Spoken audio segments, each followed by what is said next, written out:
Top quality और consistent performance के लिए सिर्फ सिल्वर पंप नाम याद रखना। इजराइल ने यूएई से अपने राजनयिकों को वापस बुलाया। यूएई से करेक्ट करिए उसको, पहली ब्रेकिंग है। राजदूत समेत सभी राजनयिक वापस बुलाए गए। यूएई में सुरक्षा खतरे को देखते हुए बड़ा फैसला। इजराइल के विदेश मंत्रालय ने जारी किया आदेश। यह बड़ी खबर है, करेक्ट करिए उसको, फ्लोर ब्रेकिंग इस वक्त की बड़ी खबर, फर्स्ट ब्रेकिंग है। इजराइल ने यूएई से अपने राजनयिकों को वापस बुलाया, बड़ी खबर। राजदूत समेत सभी राजनयिक वापस बुलाए गए। यूएई में सुरक्षा खतरों को देखते हुए यह बड़ा फैसला है। इजराइल के विदेश मंत्रालय ने जारी किया आदेश। ये बहुत बड़ी खबर आ रही है आपके सामने, फुल स्क्रीन ब्रेकिंग दिखाइए। ये देखिए इस वक्त की बड़ी खबर, इजराइल ने यूएई से अपने राजनयिकों को वापस बुलाया। राजदूत समेत सभी राजनयिक वापस बुलाए गए। यूएई में सुरक्षा खतरों को देखते हुए बड़ा फैसला। इजराइल के विदेश मंत्रालय ने जारी किया आदेश।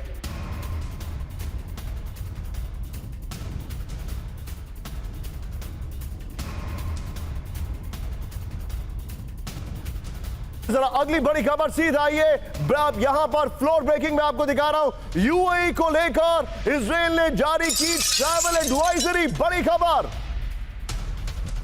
यूएई में रह रहे इजरायलियों पर बड़ा खतरा। इजराइल ने कहा यूएई में इजरायलियों पर आतंकी हमले की साजिश, बड़े हमले की फिराक में आतंकी संगठन।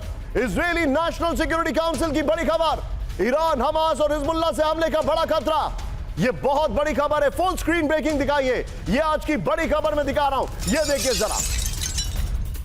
यूएई को लेकर इजराइल की ट्रैवल एडवाइजरी, मैं चाहूंगा दोनों ब्रेकिंग स्क्रीन पर दिखाइए। यानी क्या इजराइल को डर है कि यूएई में कुछ बड़ा होने वाला है? यह बड़ा सवाल हमारे सामने, यह चिंताजनक खबर है।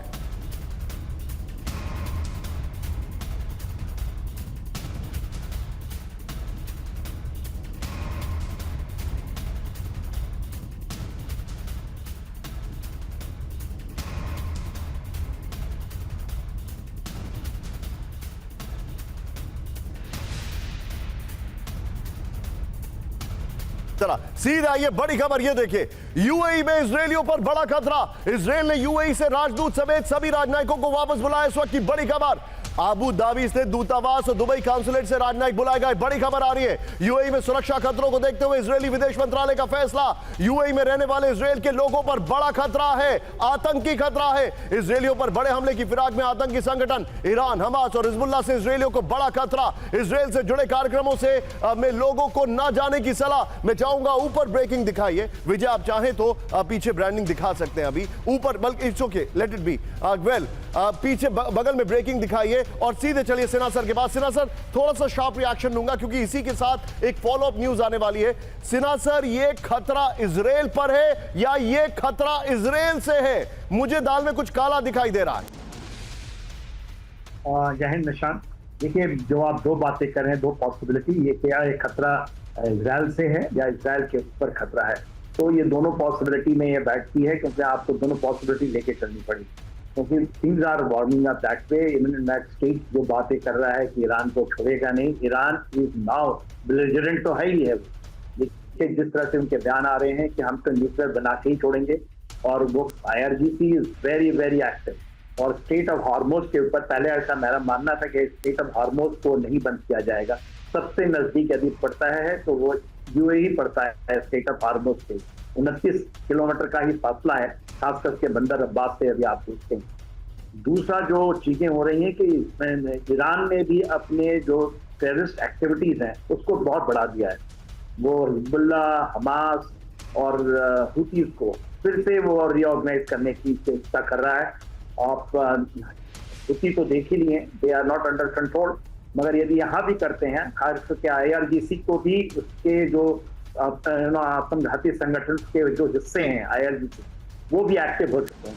तो यदि चीजें बहुत तेजी से वेस्ट एशिया में बदल रही हैं, और इसका कारण है कि no one has achieved the total victory, तो ये चीजें ऐसे ही चलेंगी और इनको अपनी सेंटर ऑफ ग्रेविटी को बदलना पड़ रहा है, खास करके इंडो पैसिफिक में। तो अमेरिका को भी चिंता है, इजराइल को भी बहुत चिंता है, चीजें कंट्रोल में आ नहीं रही हैं। Things have not happened the way they wanted. Sir, मैं आपको एक और खबर दिखा रहा हूं सिन्हा सर। अब मुझे आप बताइए, क्या ये इसका फॉलो अप हो सकता है? क्या ये इसका फॉलोअप हो सकता है? ये जो मेरे पास एक अगली खबर आ रही है, एक मिनट, मैं जरा खबर को आगे लेके जा रहा हूं। विजय ध्यान दीजिएगा, एक बार सीधे आइए। एक बड़ी खबर को मैं लेके जा रहा हूं। आइए जरा कैंप 4 पर आइए। इस वक्त एक बड़ी खबर आपके सामने आ रही है, बहुत बड़ी खबर। ईरान के खिलाफ एकजुट हुए 13 यूरोपीय देश। ब्रेक करिए। ईरान के खिलाफ अमेरिका, फ्रांस, जर्मनी की घेराबंदी। यूरोप में टारगेटेड किलिंग पर लगी ईरानी इंटेलिजेंस। बड़ी खबर।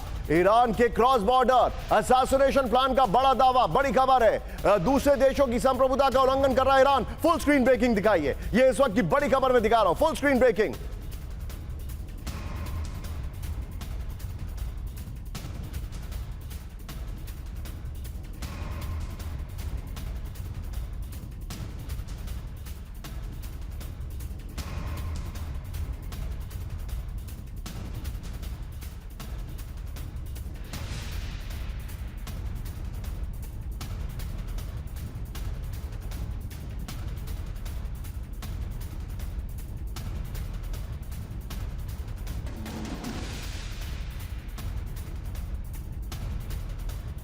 इस वक्त की बड़ी खबर, ईरान का असैसिनेशन प्लान। बड़ी खबर, ईरान के खिलाफ एकजुट अमेरिका और समेत 13 यूरोपीय देश। देखिए बड़ी खबर यह है कि ईरान के ऊपर यह आरोप लगाया कि क्रॉस बॉर्डर असैसिनेशन प्लान जो है वो ईरान कर रहा है। यूरोप, नॉर्थ अमेरिका में टारगेटेड किलिंग में लगी ईरानी इंटेलिजेंस। मैं चाहूंगा इसको ब्रेकिंग को ठीक करिए। एक बार विजय कैंप 4 पर आइए। यहां पर इस वक्त की बड़ी खबर, अमेरिका और कई देशों ने कहा है कि ईरान जो है एक बहुत बड़े हमले को अंजाम दे सकता है। मैं चाहूंगा ये वाली ईरान वाली खबर लीजिए और जो पहले वाली ब्रेकिंग है वो वाली ब्रेकिंग लीजिए। खाली दोनों ब्रेकिंग के साथ सीधे चलिए विनोद सर के पास। Vinod sir, very quick take. Iran कई कंट्रीज में असैसिनेशन करवा सकता है, यह खबर आ रही है। अब यूएई से इवैक्यूएशन करवा रहा है इजराइल, यह खबर आ रही है। इन दोनों में कनेक्शन है या इसके पीछे कुछ और चल रहा है? देखिए, संक्षेप में मैं ये कहना चाहूंगा कि हम मोसाद को जानते हैं, रॉ को जानते हैं, CIA को जानते हैं, लेकिन दुनिया को, आपके और हमारे दर्शकों को ये नहीं मालूम है यूएई का जो इंटेलिजेंस है वो इतना ही कारगर है और अलग अलग बटा हुआ है। हमने क्या SIA के बारे में सुना है, सिग्नल इंटेलिजेंस एजेंसी? नहीं। नीसा के बारे में सुना है, नेशनल इलेक्ट्रॉनिक सिक्योरिटी अथॉरिटी? नहीं सुना है। प्रोजेक्ट रेवन के बारे में किसी को कोई इल्म है? नहीं है। डार्क मैटर ग्रुप नहीं है। ये चीजें जो हैं निशान जी, बटे हुए इंटेलिजेंस एजेंसीज हैं यूएई के। मेरे आपसे मोटा सवाल ये वेरी है, इंपॉर्टेंट, क्या ईरान के ऊपर लेकर जो खतरे की घंटी बज रही है, क्या ऐसा लग रहा है कि उसी की वजह से यूएई में यह एक्शन हुआ है या ये इसके इतर कुछ और कहानी चल रही है? तो इसी पे मैं आ रहा हूं। मेरे को ये चंद सेकंड दीजिए, बिकॉज ये बहुत इंपॉर्टेंट है। शेख हमदान का और शेख खालिद का, जहां तक मेरे सूत्र बताते हैं, प्रेसिडेंट के साथ कल रात को मीटिंग हुआ है। इसका मतलब ये लोग कब तब मिलते हैं जब इनके ऊपर कोई खतरे की घंटी बजती है। मतलब कहानी उल्टी है। इजराइल बोल रहा है कि हट जाओ क्योंकि हम मारने वाले हैं, और हमें लग रहा है कि इजराइल बोल रहा है कि हट जाओ क्योंकि हमें मारने वाले हैं। कहानी कुछ और है।